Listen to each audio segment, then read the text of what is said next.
W.W.A.S.P podcast. Thank you guys so much for your continued support. I really appreciate it. Thanks to anybody that has shared the videos, liked, and whoever subscribed. It really helps the algorithm. So thank you for that. I want to thank my Patreon members, anybody that's donated financially to the channel. It's never expected. It's always appreciated. So thank you for that. I want to do a moment of silence for the person still struggling with intrusive thoughts or addiction or anything like that. So on the count of three, I'm going to do a moment of silence. 1, 2, 3.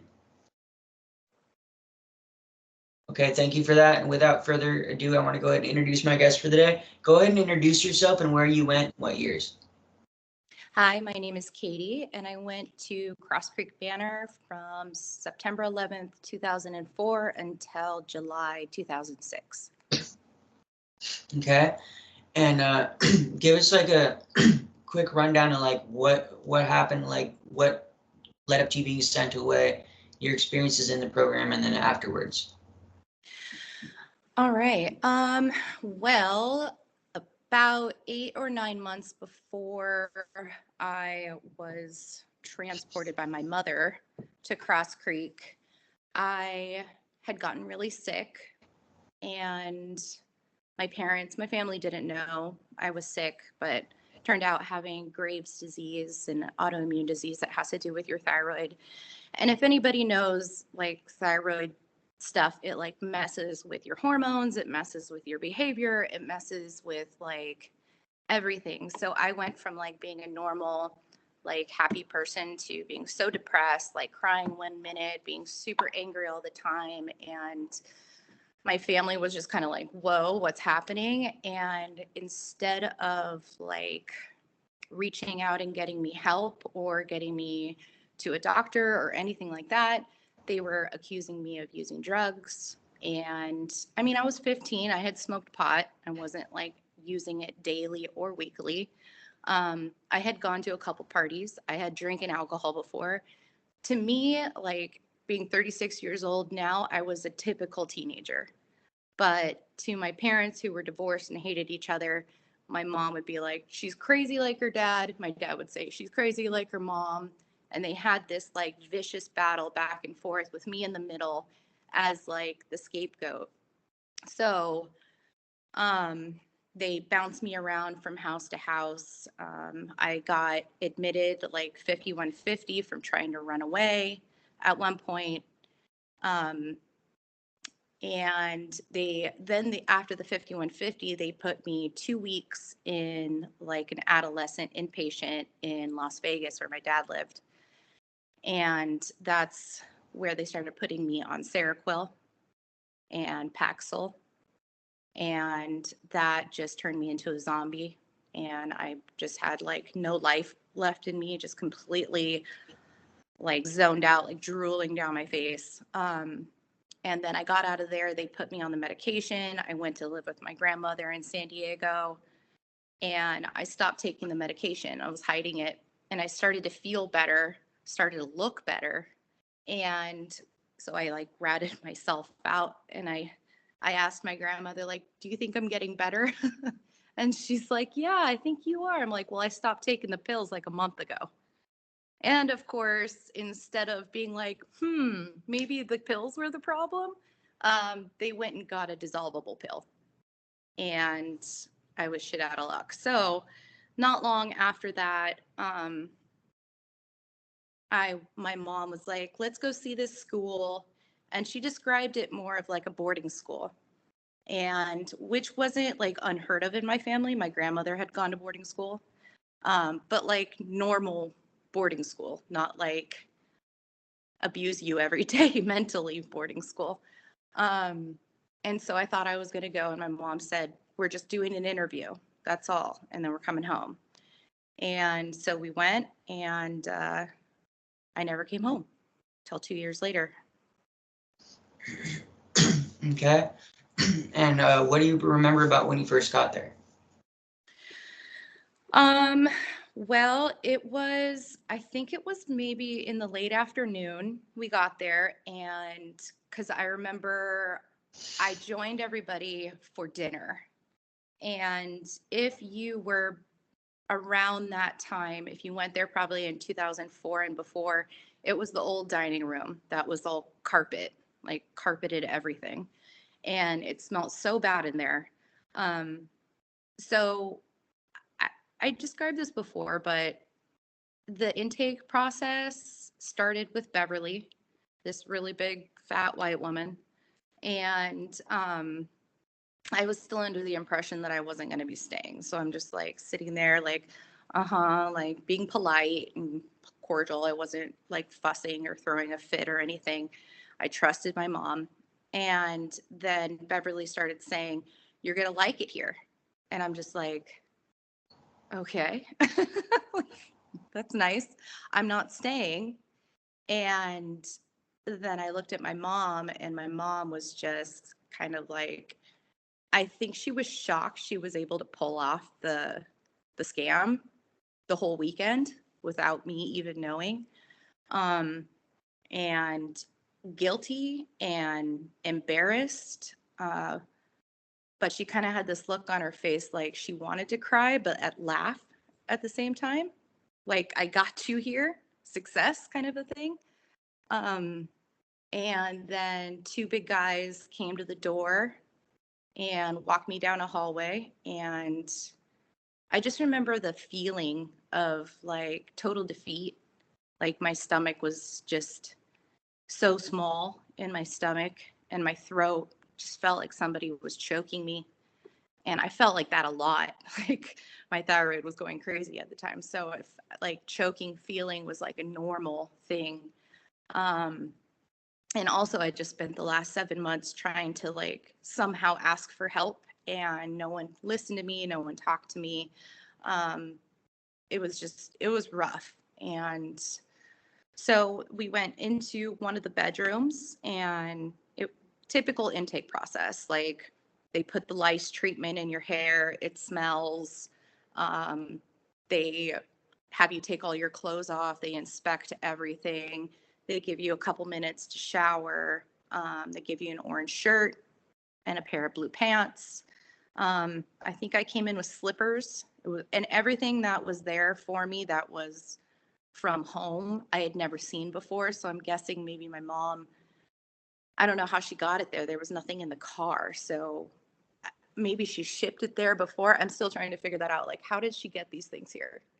Because I was like a little suspicious, like over the weekend before I got dropped off. So there was nothing in the car. Like unless she like hid it like a under the tire or something. I don't know. Anyway, so I went and joined M Group for dinner, and we were talking at the time, and everyone was like, "Oh my God, where are you from?" and blah blah blah. And I had just moved to the mainland from Maui and still kind of had a tan, and so I was like talking to everybody. I was trying to be super optimistic about it, and I remember I broke the first rule. I said "kuipo," which means sweetheart in Hawaiian, and everyone was like, "Oh my God!" I'm like, "What did I do?" So I was pretty compliant with everything from the start. Okay. And how long after you got there did they put you through your first seminar? Oh, orientation, I think it was about a month. I got there in September. I think it was October. And that was in the old seminar room, which was also all carpet. And I kind of felt like one of those early 90s, like late 80s children's shows, like where they would film there. I don't know if I'm making any sense, but everything, it was like a carpet staircase, like a giant carpet staircase. Yeah. And I don't have much memory of orientation or discovery. Focus, I have some memories. And then I did the principles, the keys. I did PC2 twice, which sucked because that's a really fucked up seminar. And then PC3. So. Okay. And how long were you there? 22 months. Okay, same amount of time as me. And how was your program overall? Was it easy for you to get points? Did you try to get points and get consequence anyways, or did you rebel?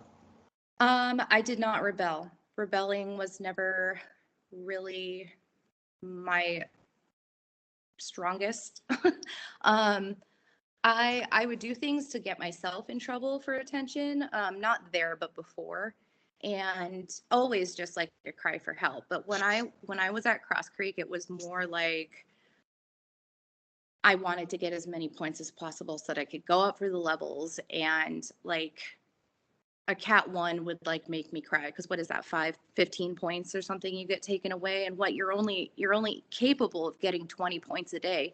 So if you drop your pencil on accident, completely subconsciously, don't even know, and someone finds it and you get a lost item or something, a neglected item, you're like you're setting yourself back like another day. Yeah. And so that was like you're under constant anxiety over that. So you're like trying so hard to get all the points. And then if you get a cat too, that is like 2 days being stuck back. And so I don't think I think I got a cat 3 maybe once. I was sleepwalking and I slept walk to the window. And I remember this. I was dreaming that my dad had driven out there and was in the parking lot. And the parking lot, our room like faced the courtyard. And so there was no parking lot there. But in my dream, there was a parking lot outside, and I was just waving to him, like asking him, "Are you going to come up? And are you going to come and get me?" And then a staff walked by and saw me standing at the window. Like I wasn't even opening the blinds. I was just standing there like asleep. And so I got in trouble there, and I had to like beg with my therapist, Norm, to be able to get that category taken away because I was completely unconscious. But having to fight for things like that, it's just it's like that's like your everyday stress is trying so hard, and simple really stupid things happen and it really impacts you. Yeah. Okay, so you graduated from the program? I did. I went to PC3 in LA, and then I've been in San Diego ever since. So that was 2006, and here we are almost 20 years later. But I think it's what I want to talk about is like how being there for only 2 years and how it's really impacted my life over the past 20 years.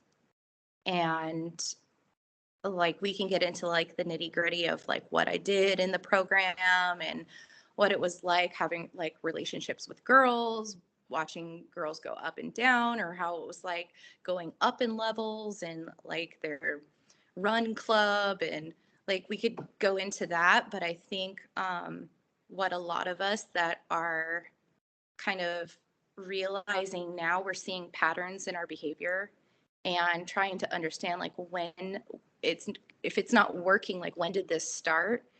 And like when I do a lot of this like work with myself, it goes right back to Cross Creek. Like the constant anxiety of being afraid of what's going to happen that day, or nothing you do is important. You're not worthy of anything. You're just basically a number kind of a thing. And I think mentally it's when they would tell us that our parents are happy we're gone, those kinds of comments, that really stuck with me. So, I never want to be a burden to anybody. And so trying to break out of that and being like a full grown adult and not a child anymore, it's so hard to move forward and to tell myself every day that you are important and you have done good things and you're not a burden. But it's hard with how it's impacted everybody in my family.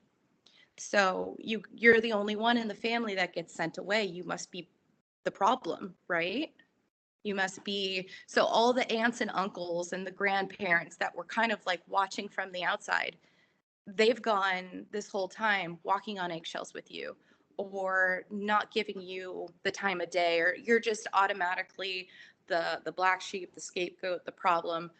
And but you're living your life, fulfilling your dreams, doing everything you can possible. The people that didn't know you before really look up to you. You're like a leader in your friend group, but all the people that matter, like you want to matter, treat you like crap. So that's where I'm like, what? That's why I want to come on and like talk about this, because I have had my voice like stripped away for a really long time. And I think that's why my thyroid started failing from the start, is because I was silenced by my parents.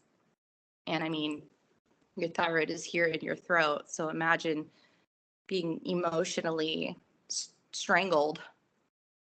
Kind of, I don't know. I'm trying to figure it all out. But I think my first interview was like 2 years ago.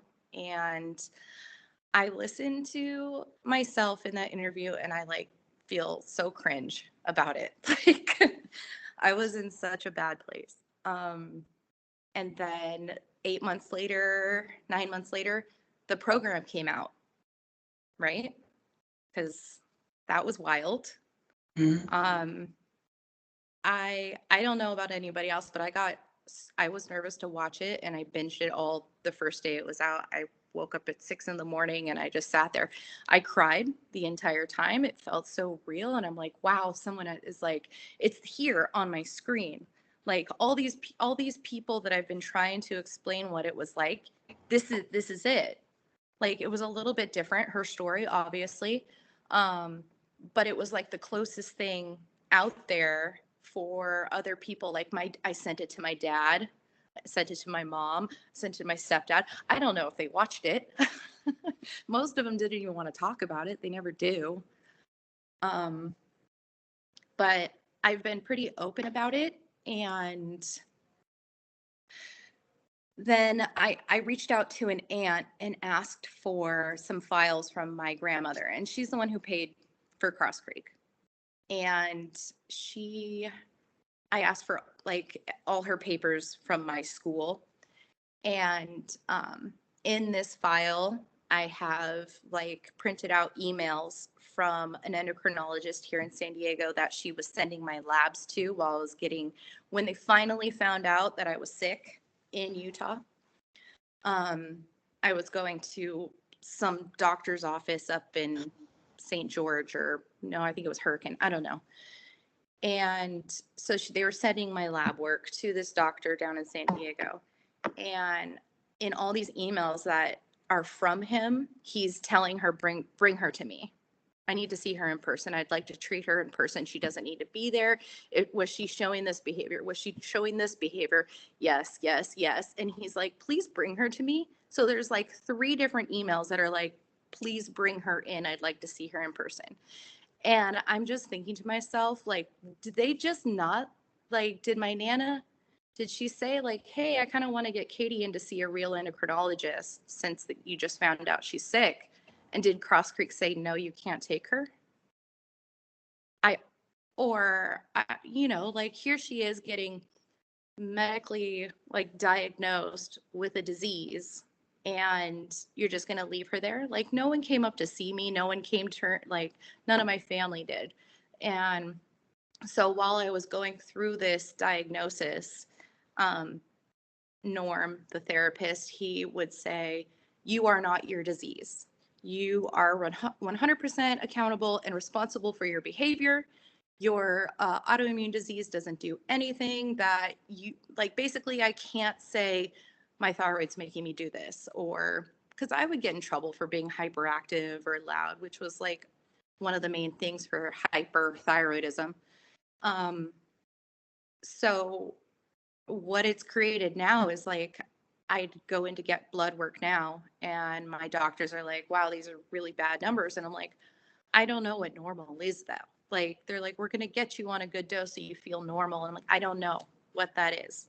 I wasn't allowed to process what was going on in my body while my diagnosis was happening, that I don't know when I feel good, if that makes sense. Yeah. So that's been a really big hurdle for me. Um, and then trying to imagine my Nana going against like this doctor's orders when he's saying, bring her to, I want to see her in person multiple times, and you just don't do it. So she's dead now. And which is really disappointing because now I have to try to process this without her here. Because if she was here, I would be asking her all of these questions, like, why didn't you get me? Like, if you found out, and here I am going through this process, and you left me there, like, what was going through your mind? So I don't know. But then I remember some of the emails that Carla and Norm were sending my mom saying that I was aggressive towards other girls and staff, which I never was. I was never in, what did they call that room? Isolation. Isolation. Yeah, like purgatory, isolation. I was never in there. I heard horrible stories about girls that were in there for days and weeks at a time. But I was never gonna do anything that would get me there. I mean, the staff, they're huge, and I don't want to get tackled or hurt. Yeah. But I give it to some of the girls that don't give a fuck. Like there was one girl, well, when I had first got there, I think I was in worksheets, and I had this like total back pain because those wooden desks, if you slouch just a little bit, the bottom of the backrest would like cut into your spine. So you would have to sit up straight the whole time, and you're in there for hours, like working off tapes and listening to all of these horrible books on tape. And it wasn't even like good books on tape, like where it's actually telling the story. It was just this awful monotone voice giving like a synopsis of what the book is kind of about. So, or about like Voltaire or Socrates or Plato, which I think it's kind of cool. I have these little bits of knowledge now about these people, but then I think about like how I got that knowledge, and I'm like, that's so fucked up. Yeah. You could learn that. Did you guys have tapes too? Yeah. Like Zig Ziglar and Tony Robbins and stuff like that. That's what we had to listen to in the dining room. So Yeah. if we were in the dining room and we got too loud, they would throw on the tape, and Tony Robbins, Zig Ziglar, Deepak Chopra. Yeah. And I never wanted to listen to those guys ever. And even I watched Tony Robbins' documentary recently, and I'm like, this is so triggering.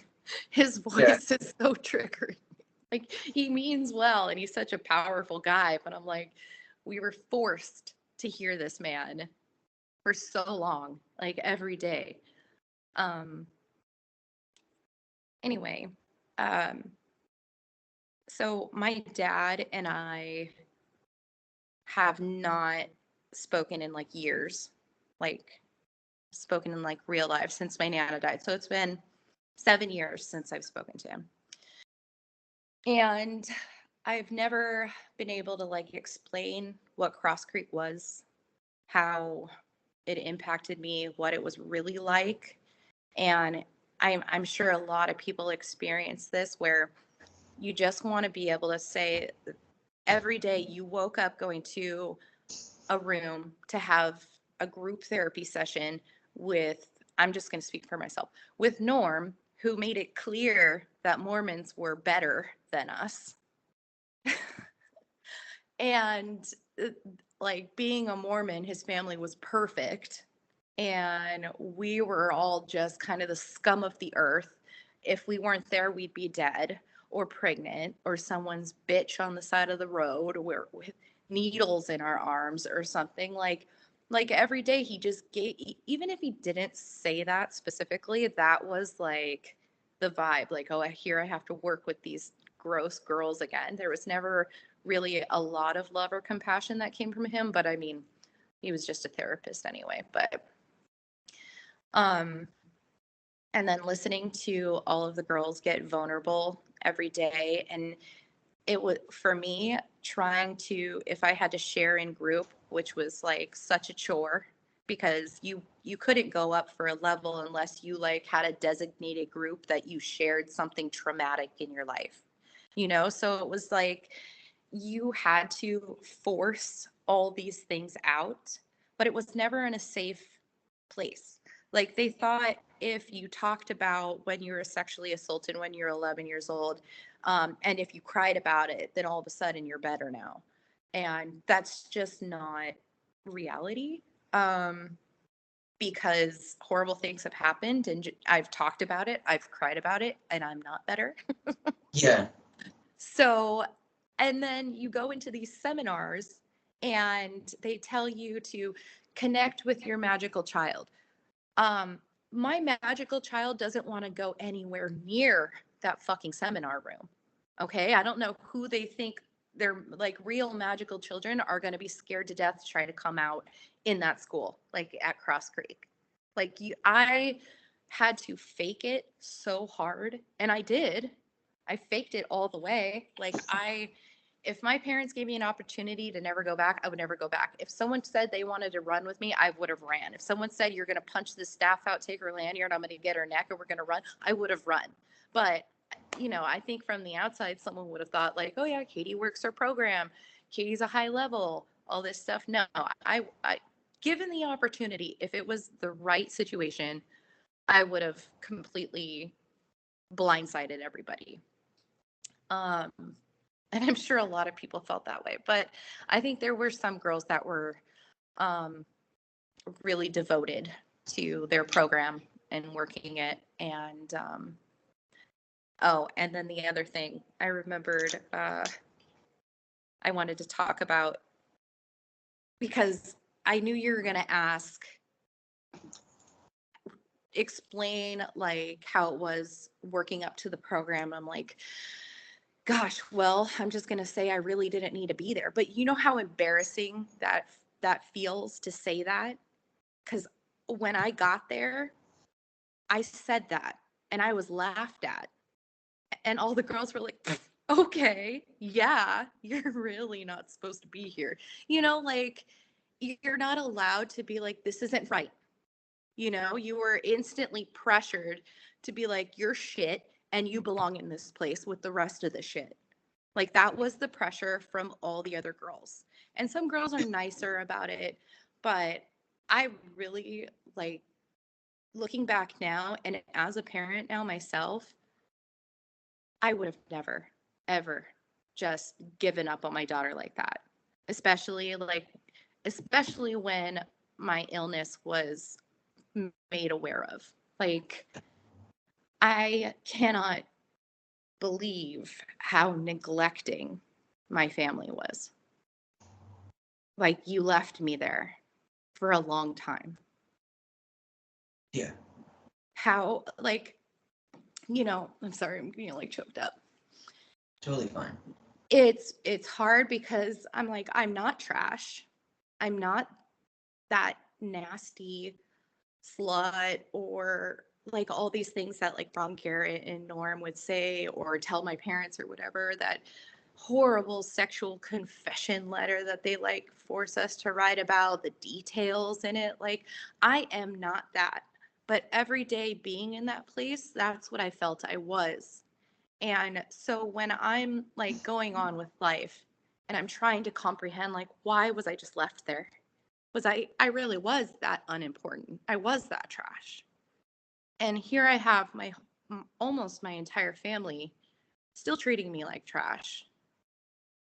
Except for a couple, I feel like they tolerate me, but they've never asked about me. They've never like said, how are you? Or, there's never really like a good job, you graduated from school, or great, congratulations on the baby, or wow, congratulations on the house, or something like that. I've never gotten any like real, authentic, proud moments from any of my family members.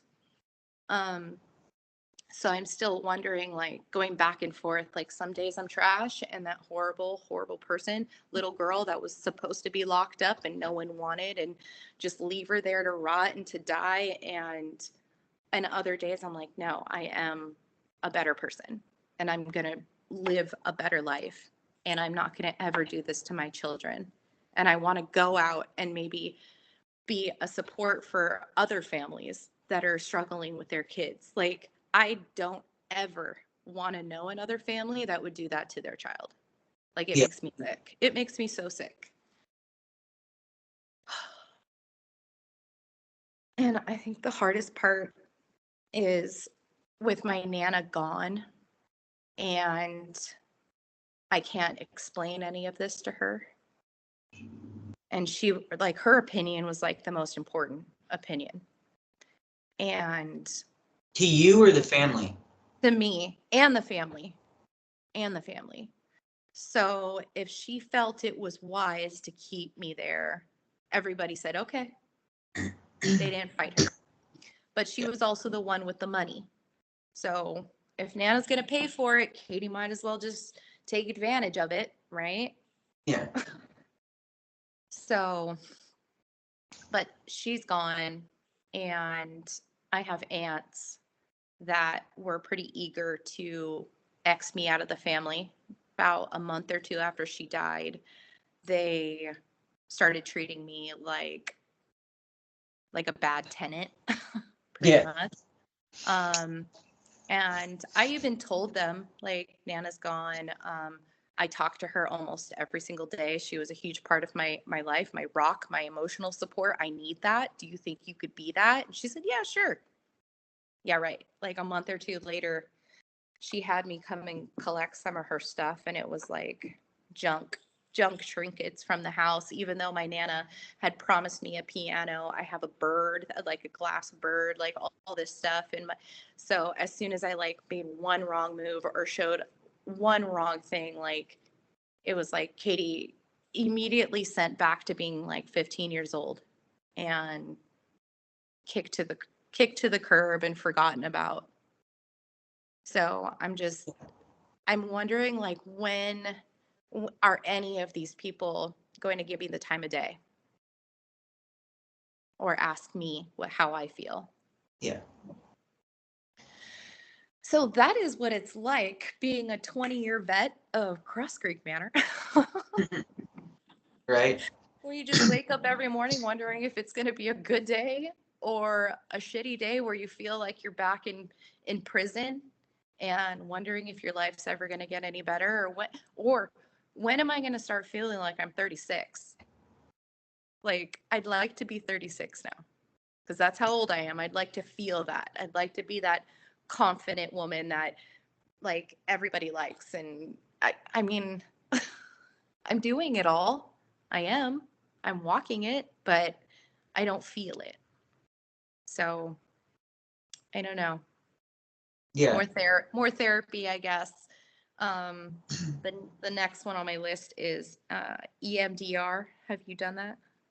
I started it, but then my counselor, every single time I try and do something for my mental health, something fucks up. So last time I did EMDR, they started it, and you're not supposed to start EMDR unless you're gonna finish it.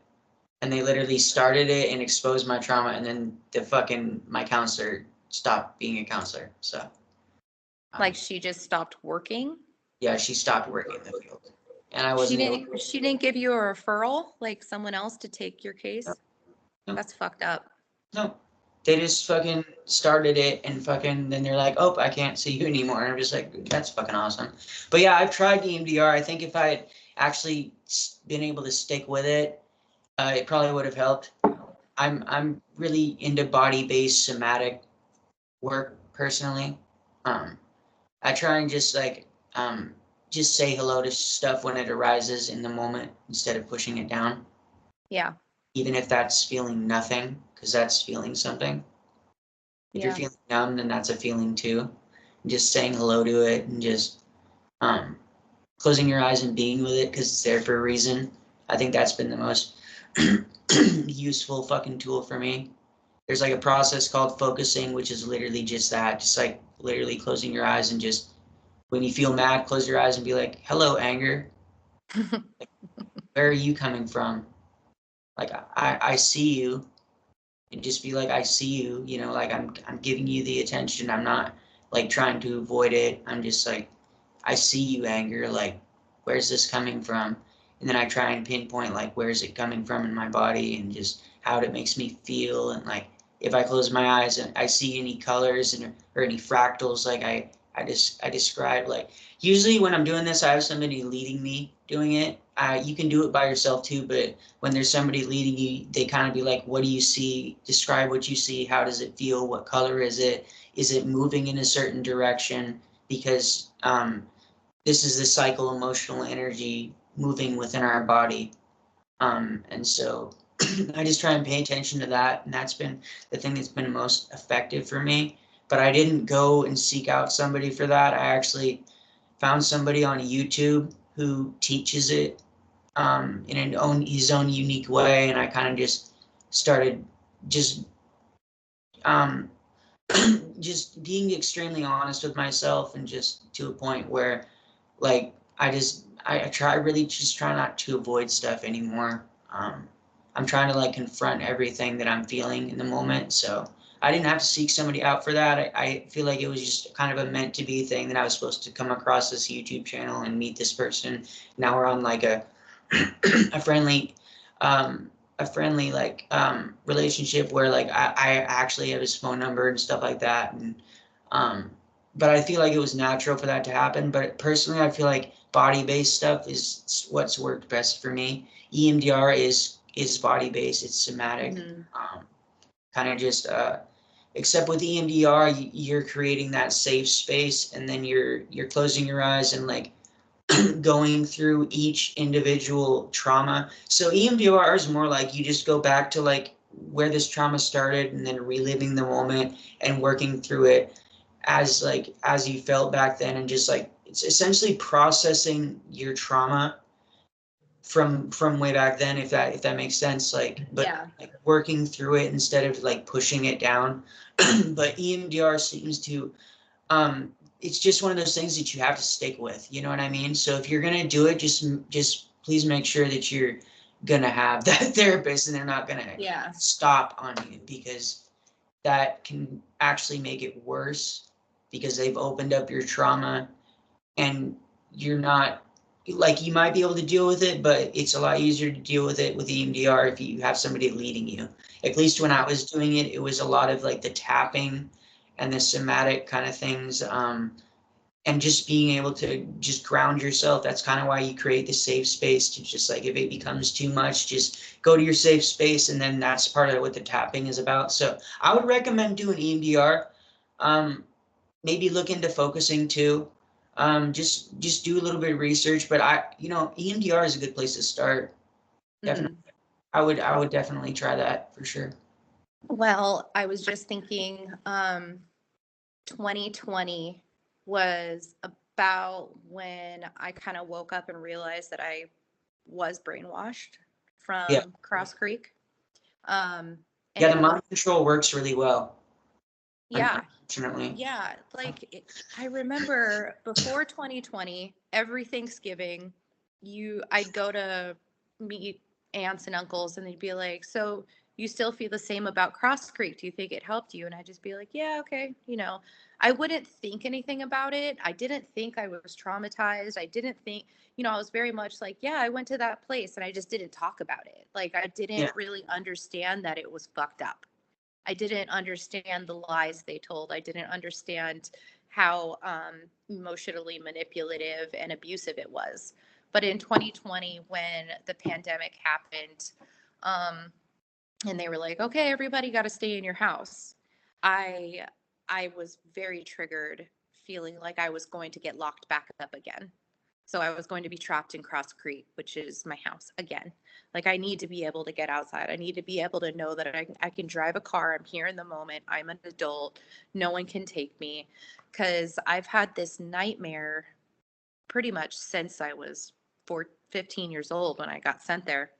Um, that I'm getting woken up in the middle that I'm getting transported, but I was never my mom took me. But in this nightmare, it's the same nightmare every time where there's these big men and they're telling, and I'm like, no, I'm 21 years old. I'm 25 years old. I'm 30 years old. And they're like, nope, you're not. You're still 15 years old and we're taking you and you can't leave. And so there's that same feeling, that same dread, that same stomach drop. And I would have that dream probably 4 or 5 times a year.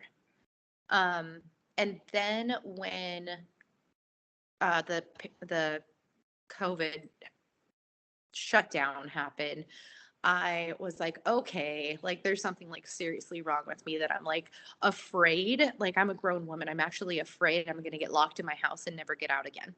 Well, And that's a very real fear. yeah, because it happened at Cross Creek.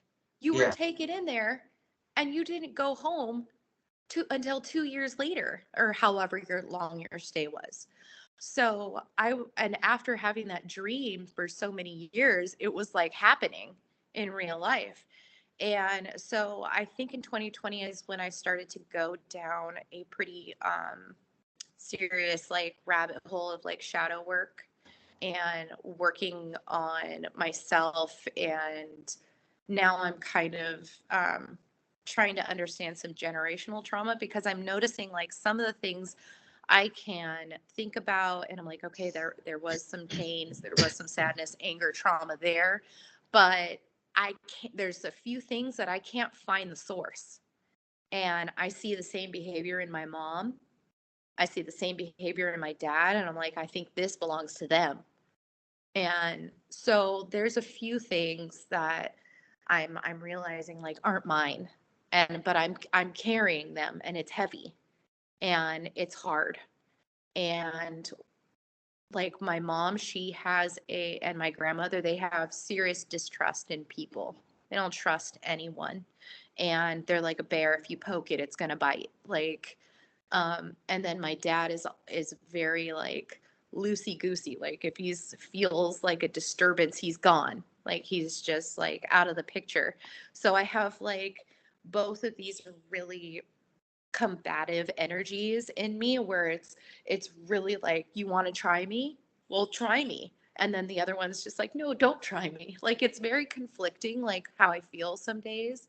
But I think these are like traumatic moments that my mom had either as a child, or my grandmother had, and things that my dad had. And then I learned about some of my dad's history.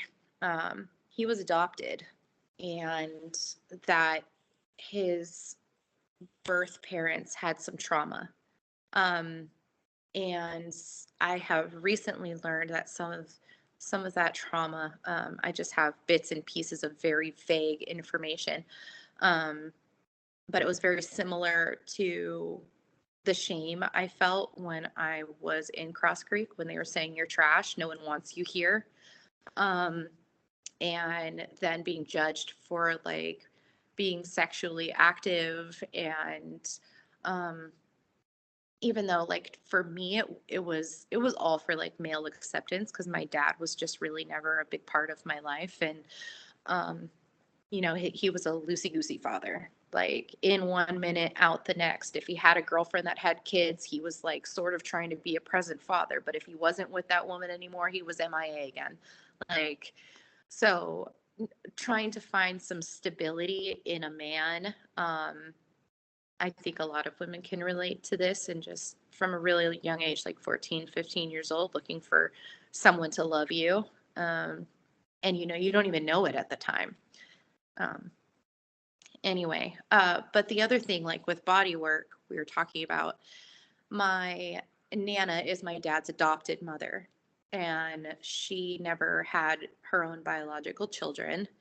And she lost her first marriage because of it. I think he ended up cheating on her with his secretary and getting her pregnant. So she had like so much trauma around not being able to reproduce, not being able to become a mother, and all this stuff. And she ended up dying of a uterine tumor. So I think that these things, they have to come out, or they will manifest into something much worse. Yeah, like a tumor. So, Where do yes, tumors come from? Anxiety and stress. yeah, Literally, and like, and yeah, parasites, yeah. literally from, yeah, and parasites. But there's just like anxiety and stress really has a super profound effect on the body. We don't even like we know it has a profound effect, but we don't even know like to the extent that it has an effect. But also the transgenerational epigenetics, it's passing down trauma through DNA. So that's Right. definitely a thing. It's Yeah. scientifically a thing. Um, Well, I have lots of conversations with my mom's mother, and she's blind, so really all she can do is talk on the phone with me all day. And so I ask her to tell me stories, and I'm kind of like trying to investigate when things happen for her. And there's been a few things where I'm like, okay, well, this, I can see why you act this way. I can see why you don't trust anybody. And that happened from here. Okay. Like, and so I'm trying to put this big puzzle together.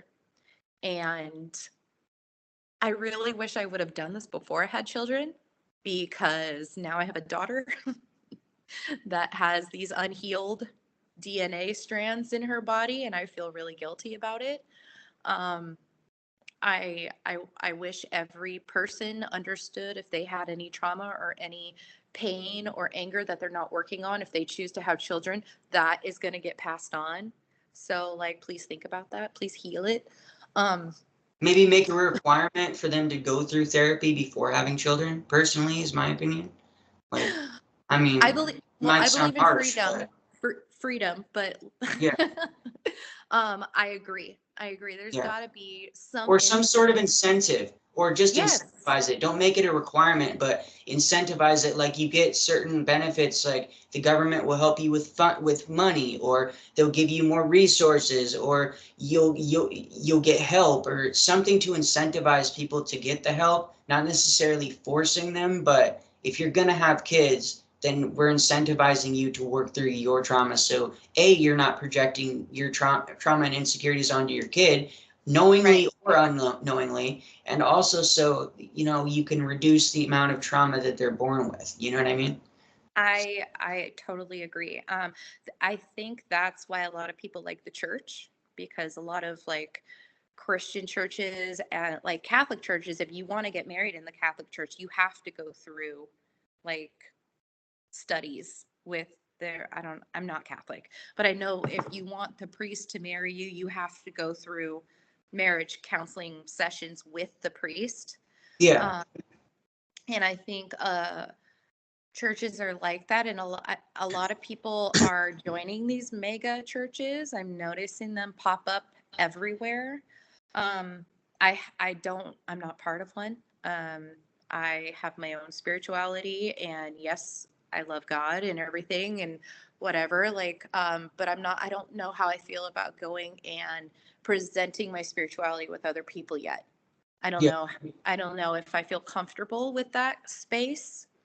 Because I went one time within the past 2 years, and I was sitting in like a sermon or something. It was like a Christian church, and I felt like I had like hands on my throat the whole time. Like it was not comfortable. I don't know what if it was anxiety, like my palms were sweaty, my throat was like closing, my back was hurting. I was like, this is not comfortable. Like, is anybody else feeling this way? Like, Yeah. Probably so not, but yeah. yeah. So I didn't go back, but I wanted to go because I homeschool my kids and I want them to have more friends. And I'm like, well, Sunday school, I guess, is Yeah. like a place to start. But maybe I'll take them to Sunday school and like hide in the bushes or something and not go Yeah. to the sermon. I don't know. But yeah, I think it's really important to talk about all this. So since that like shadow work, I'm pretty vocal about how I feel about things on like my private like Instagram page. And some people are just like, wow, she's fucking nuts. And I'm like, I don't care if they think that. This is like, I'm not trying to be an influencer here. Like everybody that's one of my friends, I know personally. Um, So it's more of just like an open journal. And I found that to like kind of work for me because I could go back and be like, wow, I was really in a mood then. And it doesn't really pop up again. Um, but I see it as like purging every time it comes up. And I don't want to hold on to it. I just want to let it go. Like give it Yeah. its spotlight, give it its time, and then kind of let it go out on its own. Um, Well, but a lot of people, you're oh, channeling how you feel through writing it down. yes, and I love to write. Um, my grandmother says I'm pretty good at it with my words, but Chat GPT has me beat each time Yeah. they win. um, so I've been doing that, and I've lost some friends like going through this process of trying to um, like come to terms with my dad not being in my life, and learning about narcissistic personality traits, and because he checks every box. He's very conditional, so I'm not allowed to be in his family until this. I'm not allowed to talk to him until this.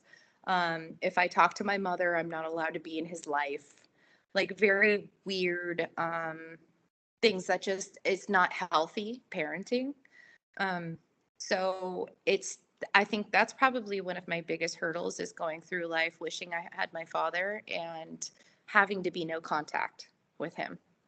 And even though if he came and said, I'm sorry, I shouldn't have done any of that, and he came to my house and I would, of course, he can come in, I'd cook him like a 5-course meal. Like I would serve him on the nice china, like I would, but because I am very forgiving. But I would definitely be afraid he would do it again. So I hope he doesn't do that because I would look really weak. Yeah, right. uh, yeah, but that's kind of where we're at right now. My dad has made it known that if I have a relationship with my mom, he won't have a relationship with me. And I think that's extremely ridiculous because my mom and I have come a long way, and her and I have some healthy boundaries. And I'm quite proud of the relationship I have with my mom now. She's a big part of my life. She doesn't live near me, but close enough. And my kids love her. And she's thoughtful and completely different. She's not that woman that beat me silly when I was a child or made fun of me when I told her about being sexually assaulted. She's like a completely different person. Um, and we're in a good place. So I'm really happy about that. But when my mom and my father were together, they were like 18, 19 years old, and they were so toxic. They were just like so full of themselves. They're probably two narcissistic people just kind of like feeding off one another, and they think they're like God's gift to earth, and they're invincible. Like I've seen their love letters. Like they thought they were the greatest thing on planet earth. Like, and then once the how narcissists are, when the colors start to fade and you start to see the real person and they suck. um, but now there's a baby involved. Yeah. So I've heard the stories on both sides, and basically my dad started doing stupid shit at 19, stealing stuff, lying, manipulating, saying horrible, scary things that he was going to do, stealing me from daycare. And my mom was just like, yeah, no, this isn't working out for me. Like, this is terrifying. I'm not going to let this psychopath like do this with my daughter. So she ended up tricking him to move back to Hawaii. And I think he's still pretty bitter about it, how she kind of fooled him.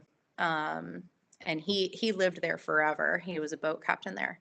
And now when he was in Hawaii, no one knew my mom, no one knew me. So he had the persona of like the battered man, the battered poor father that really loves his girls, that can't wait to be with them. But like I would only hear from him like once a year when I was at my Nana's house. Like he wasn't like he was claiming to be that guy in Hawaii because everybody was like, oh, that's so sweet. Like you're such a nice man. People ate it up. Yeah. And so I got like my first taste of that when I finally moved there when I was 14. And people were like, "Oh, your father, he's loved you so much." And I'm like, "What?" Like, really? I've gotten like one Christmas present from him in the past like 10 years. And this is the first time I'm seeing him in like 3 years. Like, this, okay, I guess it was just really uncomfortable. And I didn't say anything because I was like, I guess my mom kind of hid the calls from me or hid the letters. I don't know. Maybe he did really try to reach out and my mom hid it. And she's just like, no. Um, so he's got his own life now in Las Vegas, and he's got his people that he's fooled or whatever. I don't know. It's so hard to try to figure out a narcissist because they're like shapeshifters. Like there's always some type of new angle they're working. Like the last time I tried to Facebook stalk him, he was an army vet, and I don't even think he made it out of basic training when he was 19, but I guess now he's a veteran. I have no idea. Wow. I don't know. It's confusing. But yeah, I think it's been like a really crazy ride because the last time we talked, I was like, I had lost a lot of friends. And because I started to do a lot of this like regurgitation of all this stuff I've been um, pushing down, stuffing down. And I think everybody was like, why are you even bringing that up? Like, that happened to me and I don't talk about it. Or, I was just like, are you even the people I want to be around or be friends with? And so I was kind of feeling guilty because my son was starting to like show a little bit of aggression with other friends. And I'm like, oh God, what did I do? Like, did I screw up my kid already? Like, he was only like 6 at the time and just lots of testosterone and completely normal. But it was just in the wrong presence of other people. So I don't know. I'm in a much better place now. I was really questioning life in general. And if I was like in the right relationship, should my kids be better without a mom that they don't have to watch struggle every day? Um, and so those were some pretty tough thoughts I was having daily. But then I did a parasite cleanse and I felt a lot better. So I highly recommend doing one of those on the full moon. Do a couple of them, and it changed my life.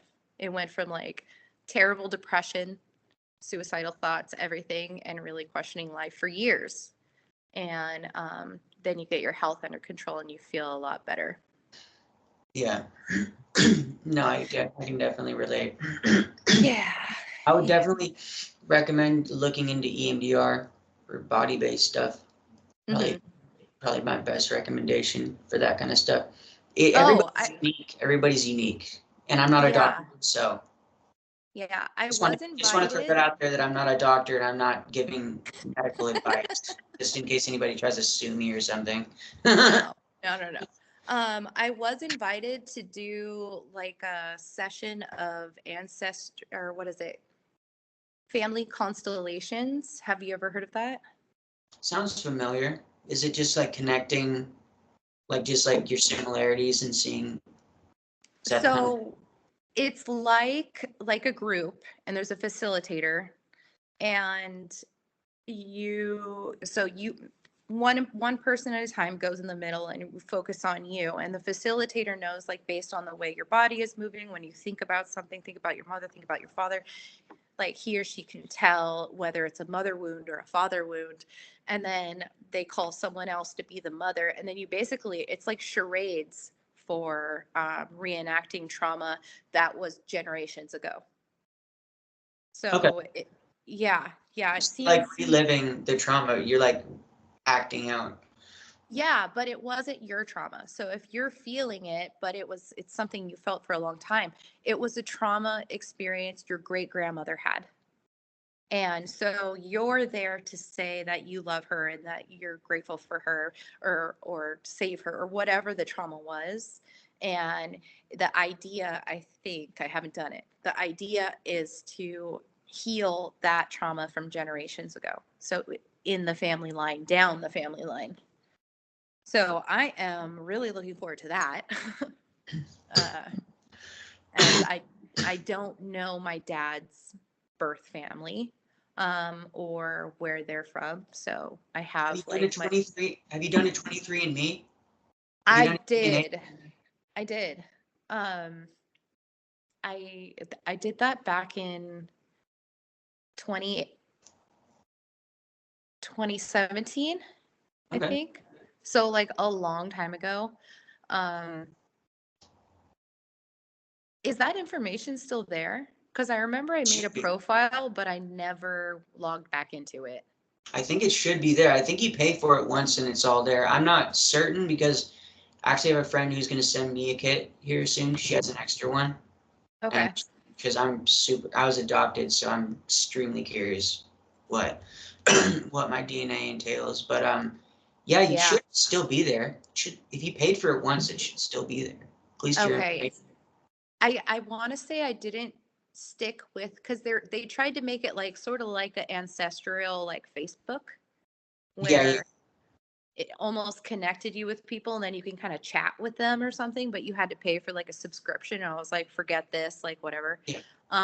But I mean that was like 10 years ago or no, 8 years ago. So maybe I'll look back into that. But I am it was kind of gratifying because my mother-in-law is from Germany and she's got this like such attitude of like I'm better. Oh my god. And I'm like more German than she is. I'm like 76% and she was like 60. And so that was gratifying. Um but it's kind of cool, you know, it tells you like I'm 76% German and the rest is French Canadian. And I don't know anybody from French Canada. I've never been there. I mean, what is that, Quebec? Yeah, I guess that would be something. Montreal? Yeah, yeah. Yeah, I don't know. I mean, it's cool information, but maybe, yeah, I don't know. If you were adopted, um, were you in the system or was it a closed adoption? I think it was a closed adoption. I was adopted at birth, Okay. so I don't think it's in So the system. it probably won't be in 23andMe if they have, I don't know how that works. Yeah, I was curious about that. I'm not sure. I mean, she's Because, giving it to me for free, so I'm just gonna if it'll either oh, work, yeah, wing you know it. what I mean? So Yeah, yeah, just she go just ahead got and two do it. kits and she had an extra one, so she's about to send me one. So Oh, it'll because be I so didn't want to easy. pay for it, I'm broke. I live off welfare, so disability. So Yeah, unfortunately, I didn't pay for the kit either. It was a gift. My dad got my Nana the kit, and my Nana said, I don't want this. Why don't you do it? And my dad got really mad that I did the kit when it wasn't for me. But my Nana wasn't interested. She was like yeah, dying of cancer. She's like, I don't want to know my ancestors as I'm about to die. yeah, Like, here, Katie, why don't you go know your ancestors? And, but, you know, some narcissist, if you give their gift away, they're so angry. yeah, How yeah, dare you? Oh my gosh. So many times where I'm just like, I cannot do anything right. Everybody is just like, Katie screws up just a little bit, and everyone is just like, oh my God, X her out of our lives. Like, she's done. Like, and I try to like think, what it like, does that warrant that kind of reaction? No. Like, my kids have done worse stuff. They said they hate me. They're 5. Like, yeah, I don't even say that. Like, I'm begging for love and affection and they hate me, but my kids are telling me, I hate you. And I'm like, I love you. Like, it's so like, I'm glad that I'm making it stop right now, but that is extra freaking stressful than other people who don't have this weight. And they can just walk into life. They can graduate college. They can be proud of themselves. They can live life. They can have all the things and be like successful and confident and just have so many friends. And meanwhile you're just like, God, I just want that easy life, you know, where it just seems so simple, and you're not in your head all the time, and you're not waking up 5 times a night thinking about all the horrible things your family has said to you and trying to understand why would they hate me so much? What did I even do to them? And I don't want that anymore. I just want it to go away. Yeah. Yeah. Yeah. So Cross Creek sucks. No one should ever go there. I want to burn the place down, even though it's a hotel now. Allegedly. Allegedly, it's a hotel. No. I said allegedly you want to burn it I down. allegedly Allegedly. want to. Yeah, this is alleged. It's a beautiful building. It's great. So beautiful. Yeah. Anyway, I drove through Utah a couple years ago on my way to Colorado to meet a friend. And my husband and my kids are like, this place is so cool. Look at all the red rocks. And I'm like, this is hell. This is what hell looks like. Like everybody like thinks it's so beautiful, but I'm like, get me out of here. Get me like I'm happy on like a warm tropical island somewhere where it's not rocky and cold and Utah. Yeah. So, No, I feel that. yeah. Yeah. Was there anything else I should touch on? Well, as long as you touched on whatever you wanted to touch on, that's why I wanted you to come on the show. I probably would have deleted the first episode if it hadn't been like 2 years ago, because that's like, Yeah. would have to account for why is there missing it. You know what I mean? Yeah. Why is there a missing episode? So I just prefer that you came on here and just like said what you wanted to say to clear things up or whatever, or just like how you're doing. Yeah, I wanted to because I had a few friends and family members like go listen to it, and I don't want that to be their idea of me now Yeah. because it was pretty sad. And even when I listen to it, when we get to the end, I'm just hearing myself like just grasping for air, like looking for something, and I think I'm doing so much better now. Like I'm not perfect in no way. I'm not completely happy. I'm not full of joy in life. Definitely not. But I'm aware of a lot more, and I am capable of stopping myself and controlling my behavior. And I think I don't want to use the word stable. But I think self-secure, where I'm okay, like with myself, and I'm not really angry with where I'm at or who I am. And I'm not focusing so much on why is everybody else doing this to me? Why does everybody treat me like this? Like, why do my grandparents hate me?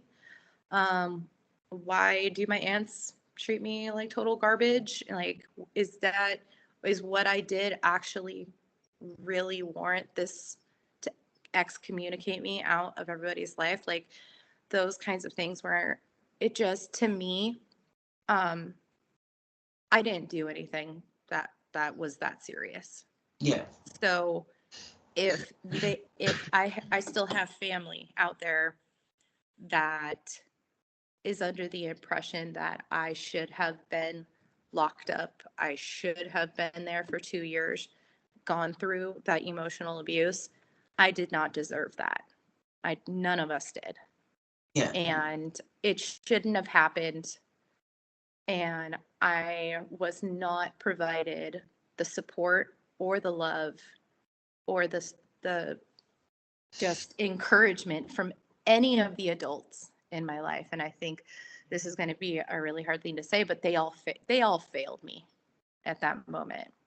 And I know I hate saying this because I know a lot of girls, like their parents and stuff, like, but for me, I had a stepdad, I had a dad, I had a mom, I had a stepmom, I had a nana, I had like aunts and uncles that could have jumped in and helped, or somebody could have been smart enough to like think that maybe I should see a real doctor or something like that.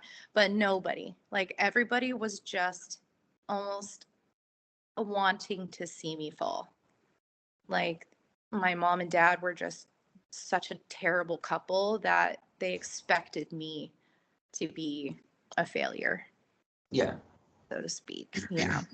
And I even have grandparents in like the judicial system, like where they're judges. Oh, wow. And yeah. And they live here in San Diego.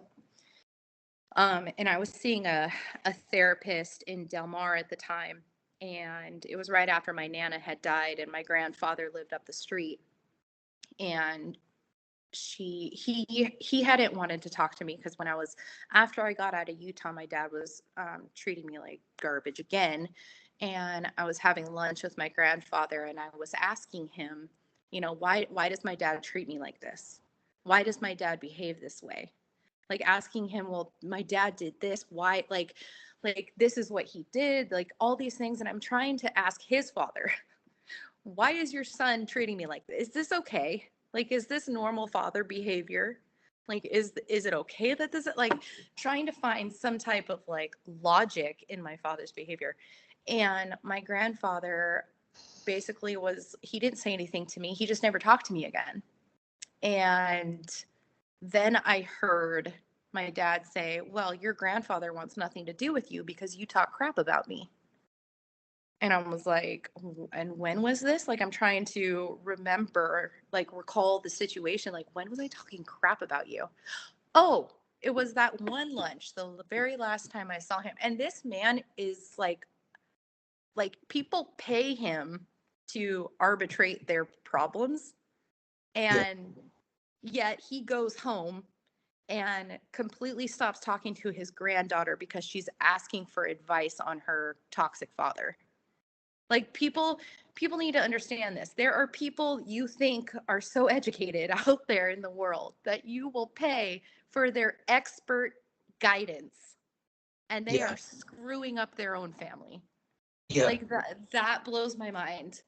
Um and I'll read my grandfather's like profile online and all this stuff, and they'll mention my stepsister, who's not even like blood related. Well, I guess we're not all blood related because my dad was adopted, but they'll mention the stepsister, that she's a grandchild, but like me and my sister are like nowhere in there.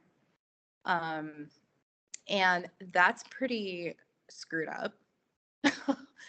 And okay, I'm getting too deep into this like family drama. So No, you're perfectly fine. okay. I also think Um, it's going to be transformative for people to watch the first episode and then watch this episode and see how you were struggling and then how you're doing better now and that people can get better. So I think oh it's yeah. that there's kind of like the dispensation between the first episode and this episode will show people that you can change, you can get better. It doesn't have to always be bad. You can get help. So I Yeah. think that'll be a good thing too. So. Yeah, I think so too. And then the other day I was thinking about going back to school. So I went to school and got a holistic health practitioner's license so I could do like herbology and obviously do massage therapy, Reiki, yoga, all that kind of stuff. Um, but I never really did anything with a career with the education, except for just practice it all on my kids and my family. And so I was thinking about going back and either getting acupuncture in there or going a little more into like the therapy spectrum.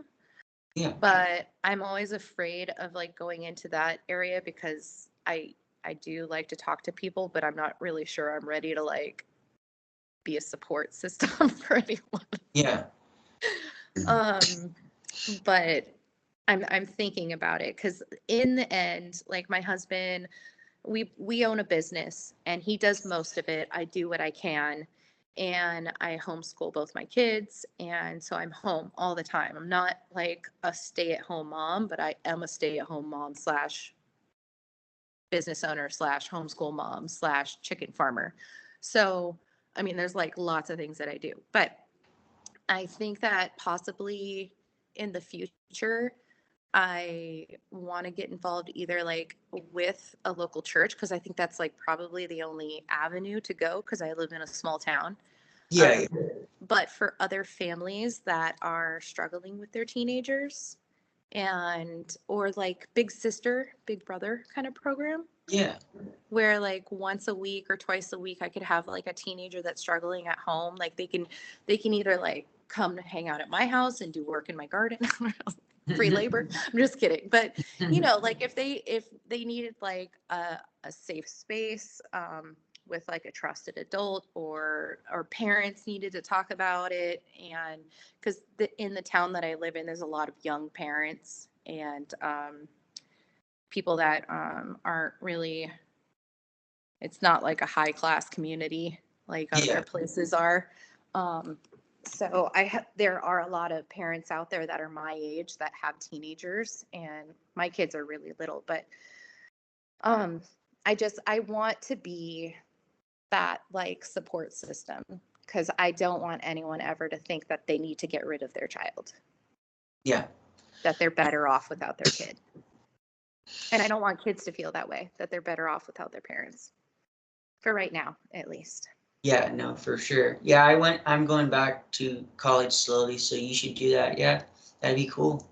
I've thought about being a therapist or a psychologist, but I mean, I'm already pretty much doing it with this podcast. Like, you are. So now I'm like thinking even more, I'm already fucking doing it, and it's not a job. So like, I mean, it is a job, but like, I'm not being paid to do this. You know what I mean? Not that I need to be paid for me to do this work, but why the fuck not? Why not go to school and just like get a degree? And then I've thought about just opening like a private practice specifically for teens that are coming out of these programs to like not only get like counseling and like help or whatnot, but also get like life skills, like maybe like have like a job training thing that teaches them a trade on top of like getting counseling, and on top of just helping them realize that what you went through, you were just in a cult. Like there's mind control. Like you need to understand that you were literally under mind control right now, and you need to work through that. And then once you work through that, here's a trade so you can actually be part of society, instead of like ending up like me where I'm on welfare now because of my like a halfway house.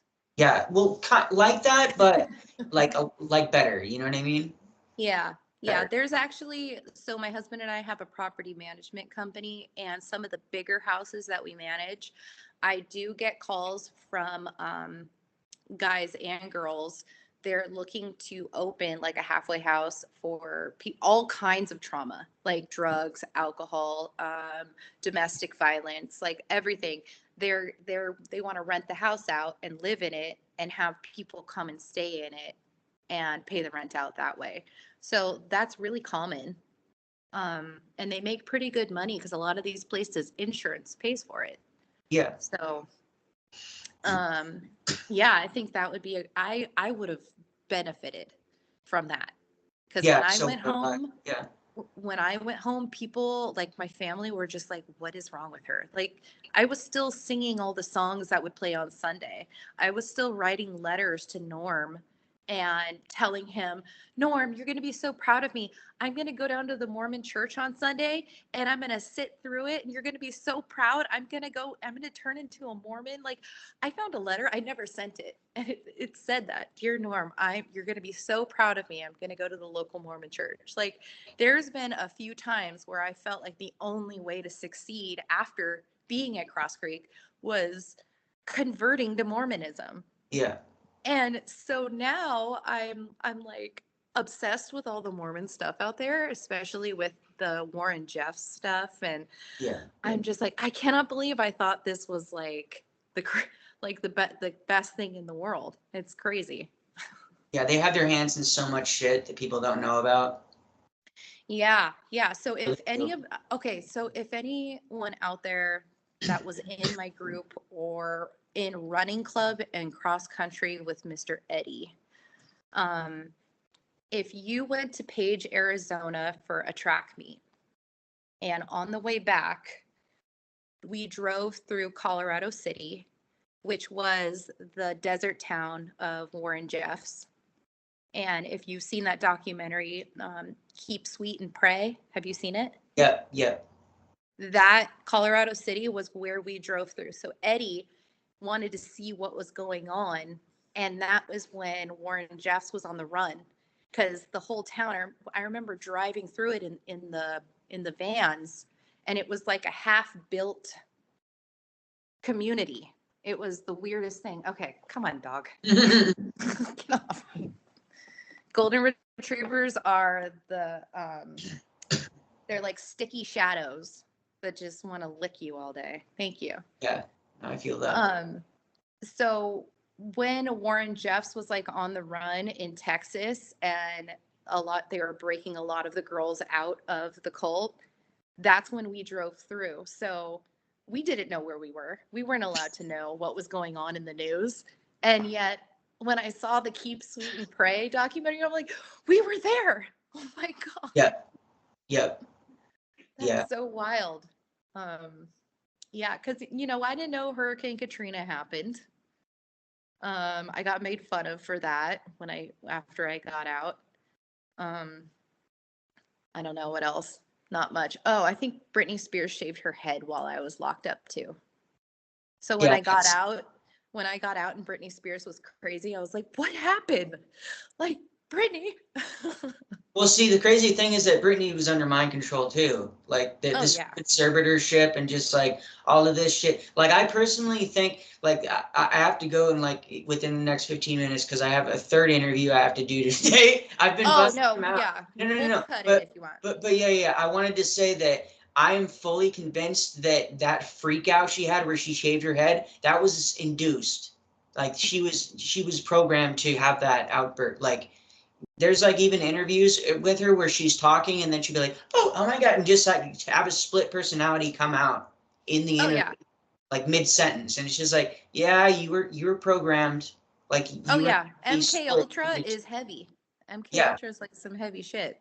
I think it's more than just Britney. It's that whole system is bad. Yeah, for sure. Okay, well, thank you so much for letting me talk and coming on here today. Thank you. Yeah, no problem. And if you want to come on for another episode, like later on, maybe when you start EMDR, like anything like that, and if you want to come on and share more. Another 2 years. Whatever you want to do, just let me know. Okay. Our platform is always open. Thank you. I appreciate it. Have a good night. Yeah, you too. Bye. Bye.